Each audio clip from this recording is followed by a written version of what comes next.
బంగారు పండ్లు అనేటువంటి అనుదిన వర్తమాన కార్యక్రమం చూస్తున్న మీ అందరికీ ప్రభువైన యేసుక్రీస్తు వారి శ్రేష్టమైన నామంలో శుభములు వందనాలు తెలియజేసుకుంటూ ఉన్నాను. ఈరోజు మన ధ్యాన అంశము మత్తయి సువార్త 21వ అధ్యాయంలో ఉన్న కొన్ని విషయాల్ని మనం ధ్యానం చేద్దాం. అక్కడ యేసుక్రీస్తు ప్రభువారు బేతనీయు నుంచి యెరూషలేము గాడిద పిల్ల మీద ఊరేగింపుగా వచ్చినప్పుడు ప్రజలందరూ కూడా కేకలు వేస్తూ దావీదు కుమారునికి జయము అని ఆర్భాటం చేస్తూ వారి బట్టలు తీసి వారు క్రింద పరవడం, ఆ తరువాత వారు చేతుల్లో కొమ్మలు పట్టుకొని క్రిందన కూడా కొమ్మలు పరిచి ప్రభువుని ఆహ్వానించడం, ఇజ్రాయేలు రాజు స్తుతింపబడునుగా కానీ కేకలు వేసినటువంటి ఆ ఊరేగింపు జరుగుతూ ఉన్నప్పుడు అక్కడ ఉన్నటువంటి యెరూషలేము ప్రజలలో గొప్ప అల్లకొల్లలో జరుగుతుంది. అక్కడ ఏమవుతుంది, ఇక్కడ ఎవరైనా అనేటువంటి మాటలు వాళ్ళు మాట్లాడుకుంటూ ఉన్నప్పుడు అక్కడ ఉన్నటువంటి మనుషులు చెప్తున్నారు, ఈయన ప్రవక్త అయినటువంటి యేసు అని మాట్లాడుకుంటూ ఉన్నారు. ఆయన ఊరేగింపుగా వచ్చిన తరువాత ఆయన డైరెక్ట్గా యెరూషలేము దేవాలయం దగ్గరికి వెళ్ళినట్లుగా మనం అక్కడ చూస్తాం. దేవాలయం దగ్గరికి వెళ్ళేటప్పటికి అక్కడ ఉన్నటువంటి పరిస్థితి ఎలా ఉందంటే, ఆ గువ్వలు అమ్ముకునే వాళ్ళంతా వాళ్ళక్కడ వ్యాపారపు టిల్లుగా దేవుని దేవాలయాన్ని చేసేశారు. ఆ బయటంతా కూడా గువ్వలు అమ్ముకునే వ్యాపారం జరుగుతుంది. తరువాత చిల్లర మార్చుకునేటువంటి వ్యాపారం జరుగుతుంది. రోకలు మార్చుకునేవారు బల్లలు వేసుకుని అక్కడ చిల్లర పెట్టుకుని అమ్ముకుంటూ ఉన్నారు. ఈ విషయాలన్నీ ప్రభు చూసినప్పుడు ఆయన చాలా కోపపడి వెంటనే వారందరినీ తరిమివేసి ఆ రోకలు అమ్ముకునేవారు బల్లలు పడద్రోసి వారందరినీ కొట్టి అక్కడ నుంచి తరిమివేసిన సంఘటన మనం ఇక్కడ చూస్తాం. మత్తయి సువార్త 21వ అధ్యాయం 5వ వచనం నుంచి.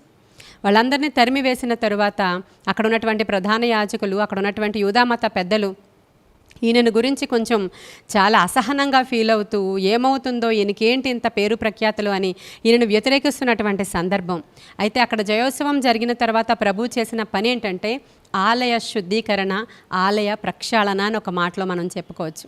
ఆ తర్వాత వెనువెంటనే అక్కడికి రోగగ్రస్తులైన వాళ్ళు, కుంటివారు, గుడ్డివారు వచ్చినప్పుడు వారందరినీ కూడా ప్రభువు ముట్టి స్వస్థపరిచిన సంఘటన మనం అక్కడ చూస్తాం. ఈరోజు మీ ఇంట్లో ఒక గొప్ప స్వస్థత జరగాలని మీరు ఆశపడండి. ఎందుకంటే యేసుక్రీస్తు ప్రభువారు అక్కడ మందిరంలోనికి వచ్చి ప్రక్షాళన జరిగిన వెంటనే ఆ వ్యాపారపు టిల్లునంతటినీ, ఆ వ్యాపారాన్ని అంతటినీ బయటికి పారద్రోసిన తరువాత ఆయన చేసిన పని ఏంటో చూడండి, స్వస్థత జరిగింది. కుంటివారిని, గుడ్డివారిని అక్కడ బాగు చేశారు కదా దేవుడు.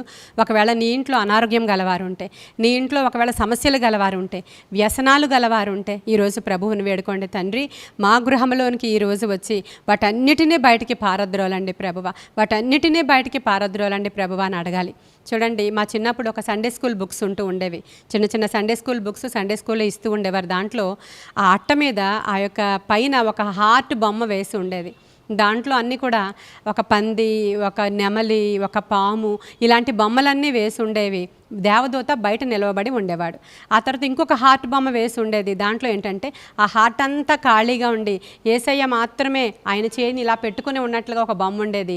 అప్పుడు లోపల దేవదూత ఉండేది. అంటే అర్థం ఏంటంటే ఈ హార్ట్లో ఇవన్నీ ఉన్నప్పుడు దేవదూత బయట నిలవబడ్డాడు. ఈ హార్ట్లో అన్నీ పోయిన తర్వాత దేవదూత లోపలికి వచ్చాడు. ఇలాంటి బొమ్మలతో సండే స్కూల్లో కొన్ని బుక్స్ మాకు ఇస్తూ ఉండేవారు. అప్పుడు ఈరోజు కూడా అదే ఊహించుకోండి. ఒకసారి మీ యొక్క ఆలయాన్ని శుద్ధీకరించుకుంటే అవన్నీ బయటికి పోయినప్పుడు నూతన హృదయము, నూతన ఆలయము, నూతన గృహముగా ఈరోజు మార్చబడాలని, ఆ అభిషేకం ఈరోజు మీ గృహంలో పనిచేయాలని, గొప్ప స్వస్థతలు జరగాలని, వ్యసనాలు పారిపోవాలని, విడుదల జరగాలని ప్రభువుని బలంగా కోరుకుందాం. ఆయన వారందరినీ స్వస్థపరిచిన తర్వాత అక్కడ ఉన్నటువంటి పిల్లలు కేకలు వేస్తున్నారు, దావీదు కుమారునికి జయము, హోసానా అని గట్టిగా కేకలు వేస్తున్నప్పుడు అక్కడ ఉన్నటువంటి పెద్దలు అంటున్నారు, ఏంటి అరుపులు, ఏంటి కేకలు, ఊరకుండమని వాళ్ళతో చెప్పినప్పుడు ప్రభు అంటారు, బాలురు చేసేటువంటి చంటి పిల్లల యొక్క స్తోత్రములు సిద్ధింపజేసితిని అనే మాట మీరు అన్నడో చదవలేదా అంటారండి. 15వ వచనం నుంచి నేను చదువుతున్నాను. కాగా ప్రధాన యాజకులు, శాస్త్రులు ఆయన చేసిన వింతలను, దావీదు కుమారునికి జయము అని దేవాలయంలో కేకలు వేయుచున్న చిన్నపిల్లలను చూచి కోపముతో మండిపడి, మీరు చేయుచున్నది వినుచున్నావా అని ఆయనను అడిగిరి. అందుకు యేసు, వినుచున్నాను. బాలుర యొక్కయు చంటి పిల్లల యొక్కయు నోట స్తోత్రము సిద్ధింపజేసింది అనే మాట మీరు అన్నడు చదవలేదా అని వారితో చెప్పి ఆ స్థలంలో నుంచి ఆయన వెళ్ళిపోయినటువంటి సంఘటన మనం చూస్తున్నాం. ఇవన్నీ ఒక మట్టలాదివార దినాన జరిగినటువంటి సంఘటన మొత్తం ప్రవచన నెరవేర్పు జరగడానికి. ఈ యొక్క బాలురు యొక్క చంటి పిల్లల యొక్క స్తోత్రాలు అనేటువంటి మాట దీనికి ఇక్కడ ప్రవచన నెరవేర్పు. ఆ తరువాత గాడిద పిల్ల మీద ఆయన ఎక్కి వస్తారు అనేటువంటి మాట జకర్యా గ్రంథంలో ఉన్నటువంటి 9:9 వచనాలలో ఉన్నటువంటి మాట నెరవేర్పు. ప్రభువు రాజుగా జయోత్సవంగా వచ్చేటువంటి ఇవన్నీ కూడా ప్రవచన నెరవేర్పు ప్రకారమే అక్కడ జరిగాయి. అయితే ఈరోజు మనం తీసుకునే అంశం ఏంటంటే, ఒకవేళ మన రాజులకు రాజు ప్రభువులకు ప్రభువు జయోత్సవముగా మన గృహాలలోనికి కానీ మన మందిరములోనికి కానీ ఈ రోజులలో క్రొత్త నిబంధన ప్రకారము మందిరము అనబడిన మన హృదయంలోనికి రావాలి అంటే ఇంతవరకు వచ్చారు ఆయన. లోపలికి రావాలి అంటే హృదయము శుద్ధీకరణ ఉండాలి. అక్కడ వ్యాపారపు లక్షణాలు కాదు ఉండాల్సింది, ఆరాధన స్థుతులు మాత్రమే ఉండాలని మనం అర్థం చేసుకోవాలి. మరి ఈరోజు ఆదివారం మీరందరూ మందిరానికి వెళుతున్నారా? చాలామంది మందిరానికి వెళ్ళడంలో నిర్లక్ష్యం చేస్తున్నారు, యూట్యూబ్లో చూసేస్తున్నారు, లైవ్ ప్రోగ్రామ్స్ చూసేస్తున్నారు, టీవీల్లో ఫాలో అయిపోతున్నారు. అలా కాదు. దేవుని యొక్క మందిరములో సహవాసముగా కూడుట మానకుడి అనే మాటను జ్ఞాపకం చేసుకోవాలి. విశ్రాంతి దినాన్ని పరిశుద్ధంగా ఆచరించాలి. అంటే ఈరోజు పునరుద్ధాన దినం విశ్రాంతి దినం కాదు, కానీ ఆ దినాలలో విశ్రాంతి దినం ఆచరించినట్లు ఈరోజు మనం పునరుద్ధాన దినము రోజు దేవుని మందిరములో గడుపుట చాలా మంచిది. ఈ దినాన్ని ప్రభువు దినము అంటారు కదా. మందిరానికి వెళ్ళాలి. మందిరానికి వెళ్ళినప్పుడు అక్కడ వ్యాపారం కోసం కాదు, వ్యాపారపు టిల్లుగా కాదు, ఏదో అనేకులు కలుసుకొని హాయి చెప్పుకునేటువంటి విషయాల కొరకు కాదు, కానీ దేవుని స్తుతించడానికి. ప్రియమైన దేవుని బిడ్డలారా, మనం ఆయన స్తుతించినప్పుడు ఆయన వచ్చి మన యొక్క గృహములో కానీ మన హృదయంలో కానీ మన మందిరంలో కానీ సింహాసనాసీనుడై ఉన్నారు అని అంటే గొప్ప విజయం మనకు జరుగుతుంది. గొప్ప మేళ్ళుపకారాలు మనకు దొరుకుతాయి. గొప్ప విలువైన దేవుని యొక్క సన్నిధిని అనుభవించే భాగ్యం మనకు కలుగుతుంది. ప్రియమైన దేవుని బిడ్డలారా, యెషయా గ్రంథకర్త దీని ఒక మాట రాస్తాడు. 56వ అధ్యాయము 7వ వచనంలో, నా ప్రార్థనా మందిరములో వానిని ఆనందింపచేసేదను, బలిపీఠము మీద వారు అర్పించు బలులను నాకు అంగీకారములగును, నా మందిరము సమస్త జనులకు ప్రార్థనా మందిరం అనబడును అనే మాట చూడండి. దేవుని మందిరంలో మనం ఆరాధించడానికి వెళ్ళాలి, సహవాసముగా కూడుకోవాలి, ఆరాధించాలి, ఆత్మతో సత్యముతో ప్రభువుని ఆరాధించాలి. మనం ఆరాధనలో పార్టిసిపేట్ చేసిన తర్వాత దేవుని సన్నిధిని మనం ఆనర్ చేయాలి ఖచ్చితంగా. హగ్గయి గ్రంథకర్త ఇలా అంటాడు, నా మందిరం పాడైపోయి ఉండగా మీరందరూ సరంబి వేసిన గృహాల్లో ఉన్నారు.